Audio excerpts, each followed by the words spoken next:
My parents live in the attic. Submitted by Foible. When I tell people online, they always jump to these three conclusions, depending on the subreddit. 1. They're ghosts. 2. I have a really classy attic. 3. I'm lying. But I promise I'm not. I wouldn't lie to you guys. My parents are selfless. They do this for my well-being. I was a bit of a rascal as a toddler. Mom used to say I did enough wondering for a lifetime in those 2 years alone, so I don't really roam around all that much nowadays. They wanted to make sure that the space I do have is all my own, so a long time ago they decided to let me have this entire floor all to myself. I've been here for like 20 years now. I grew up here. I'm safe here. They know this. They just want to keep me safe, and honestly, I love them to the world and back for that reason alone. I was about 17 when I heard Mom's voice through the door upstairs. It was hard to hear from my spot, but she sounded so happy. She was pregnant with my little brother. I could hear the tears in her voice when she described him. I'll be happy if he comes out healthy, but I'll be happier if he comes out smart, she joked. And I was so happy for her, for Dad, for all of us. They deserved it. I wondered, after our conversation, if my brother would come live in the house with me when he got older. I was a little annoyed that I'd have to share my space, but Mom and Dad said that I didn't have to let my brother stay with me if I didn't feel like it. I was so relieved that they saw it from my perspective. You guys get it, right? I'm way older. It would be weird to constantly have to censor myself and act super different just because I had to live in the same room as a little kid. This house doesn't have much, it's a pretty open floor plan. It's not like I could hide away whenever I wanted to, do some adult shit. So Jake joined our family, finally. I loved when they brought him down to visit. Even better, Mom got her wish. Only wondering Jake ever did was from the house to the attic. He's still a little smarty now, too. 5 years old and he had the layout of the house memorized like the back of his hand. So last night he comes down to visit with some dinner. He's still at that age where he stumbles through some words, but his sentences are usually clear as day. And then Mom and Dad went upstairs and got the pictures. I had to laugh at that. What upstairs, Jake? Can't get any more upstairs than the attic. But I let him continue with his story of looking at old photographs of our family and laughing on Mom's lap. He stops, and I look up from my plate. He fiddles with the chain. I ignore the chafe against my wrist. So I asked Mom and Dad if I could go outside to play and they got really mad. No shit, Jake. But I let him continue. I just said I was kinda bored at home. I didn't mean to sound rude. And he probably didn't. I didn't either, back then, but it's never too early to learn that you shouldn't throw a lit match in a loving home. He looked up at me for a moment with those adorable eyes, quivering lips, the whole 9 yards, before casting his gaze down again. Dad and Mom said if I said anything like that again, I could just stay in the basement here and be like you. I'm a bit selfish, I know. I love my personal space. But, honestly, I wouldn't be mad if Jake joined me, even if he does call this place the basement. It would suck to take care of him those first few months, and I would miss hearing his stupid little kid voice, but it gets lonely sometimes. I told her no, he added after a minute. He picks at the rust on the chain until I shake his hand off. Why does he always call this place the basement?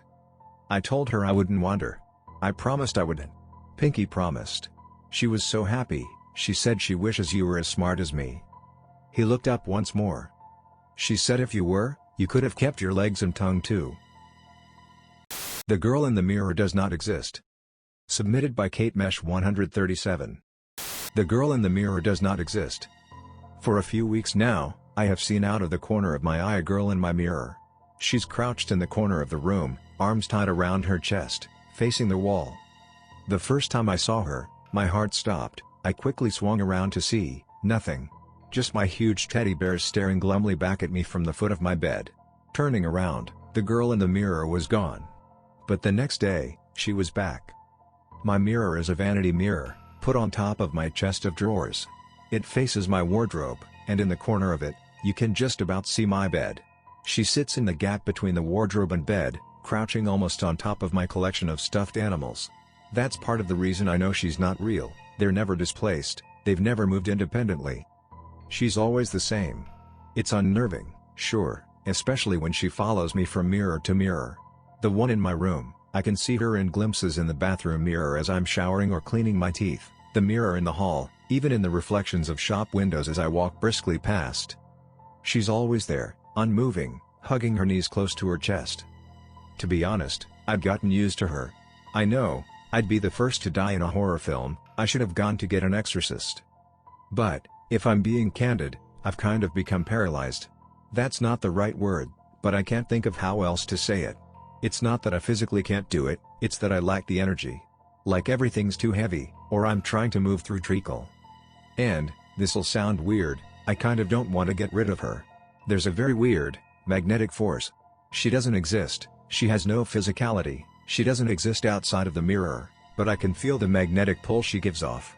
It's like trying to walk away from something when there's an elastic band around your waist. Technically possible, and if you can wriggle out of the elastic band, easy. But, I can't. Anyway, the reason I'm writing this is because something weird has happened. It began when she started moving. At first, it was a little look over her shoulder. It was so fast I could have missed it, or thought it was a trick of my mind. Soon, though, her movements were definite, confident, not tentative or subtle. Soon she was rubbing her hands up and down her arms, still crouched in a fetal position. She started shaking her head, manically. Sometimes, she'd cup her head in her hands, and her shoulders would shake, as if she was laughing or crying, silently, as always. Eventually, I came to realize I was spending hours every day just watching her, catching her movement, staring at her. Here's the thing though. A few days ago, she turned around for the first time. She looked at me, into my eyes, and sniffed. I could hear her. I nearly had a heart attack. She was me. I don't know who I thought she was before. But I could recognize myself in her chin, in her eyes, their color, their shape. But there was something off too. My body was wrong. It was twisted, bloated in some places, emaciated in others. My thighs were thunderous, and gorged like puffy balloons and shaking violently with each shudder that racked her, my body. My arms and stomach shifted like I was looking in a carnival mirror, in 1 second too thin, too long and scraggly, too much hair making them look masculine, overgrown like a neglected garden. The next they were like my thighs, bloated and discolored, like a body pulled from water after too long. My face was blotchy, covered in spots and blotches, my nose too big, my face too chubby and smile lopsided. I stopped smiling, she started. She was horrible. Hideous. And dangerous, I could sense it. But I couldn't look away. And that, I guess, was my big mistake. Because, one day, she ran at the mirror, at my reflection. Opening her lopsided mouth, I saw teeth sharper than daggers, a bloody maw bearing down on my own reflection. She bit down on my neck, and I felt real pain. I could see in the mirror her clambering on my back, and felt it, too. Her jaws sank into the soft skin between my neck and shoulder, and I could feel her grossly misshapen body, cold and hard against my own. Her eyes remained trained on me. They weren't hazel anymore, they were black, like the pupils had swallowed the eyeballs whole. My legs shook, and I collapsed. The girl in the mirror does not exist. I repeat the mantra to myself. I hug my legs to my chest, hating them, hating every inch of my body. She doesn't exist, I mutter, daring to glance behind me to the mirror, angled so I can just about see my own reflection. I'm crouched in the corner, like I always am, except for when it's dark, and I can move without having to see myself, and the reflection is there. There's no one standing in front of the mirror to cast the reflection. That's how I know she's not real. She's looking at me. She looks a bit scared, but the lack of bags under her eyes, the clear, healthy-looking skin and the light in her eyes tells me she's happy. She looks a bit like me.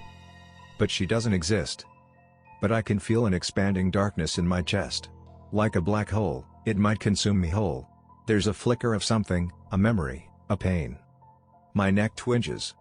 It doesn't matter. Please help me. The girl in the mirror does not exist. I found a Reddit account filled with cute stories. Submitted by Chaotic Trashmouth. I'm going to die tonight. I've accepted this fact. Not of my own choosing, I mean I'm going to be murdered. Any minute now he is going to make it to the front door. There's no time to call the cops. My only hope is for this story to get out.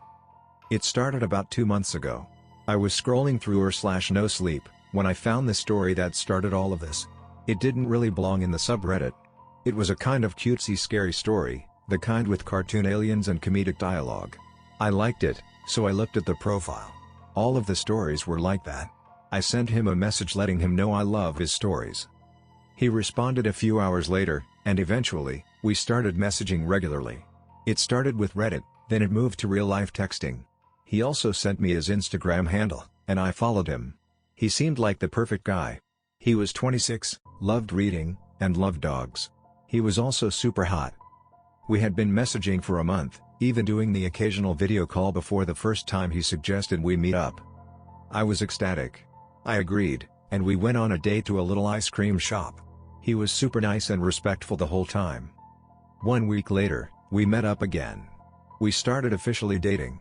We were getting together a few times a week, but we still had never seen each other's houses. Last week, he wanted to come over. My house is usually dirty, so I made an excuse and changed the subject. After that, every time we met up, he would ask to come back home with me. I wasn't comfortable yet, and I kept telling him that. He kept pushing it, and I ended up leaving. We haven't made any contact since then. About an hour ago, I was missing him, so I looked at his Reddit account again. I wanted to read the stories that brought us together. This was my first time looking at his account since we started dating. He had changed. His stories weren't cute anymore. They were terrifying. Worst of all, they were about me. It would have been a totally different situation if he had just given the characters my name, but he modeled them like me too. He put the characters in similar situations I had been in.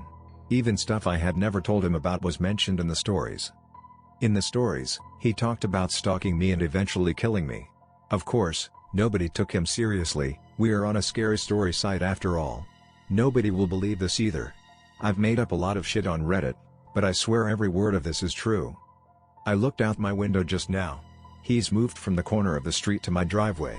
I can see the glint of a knife, reflecting the light from the street lamp. He's at my door. He's knocking. It's too late for help. Strange. I always thought I'd panic a bit more when it was my time to die. I guess life's funny like that sometimes. I only hope someone somewhere reads this and learns from my mistakes. If you find an account here filled with not-so-scary stories, don't talk to them. Delete your whole account. Maybe you can escape my fate.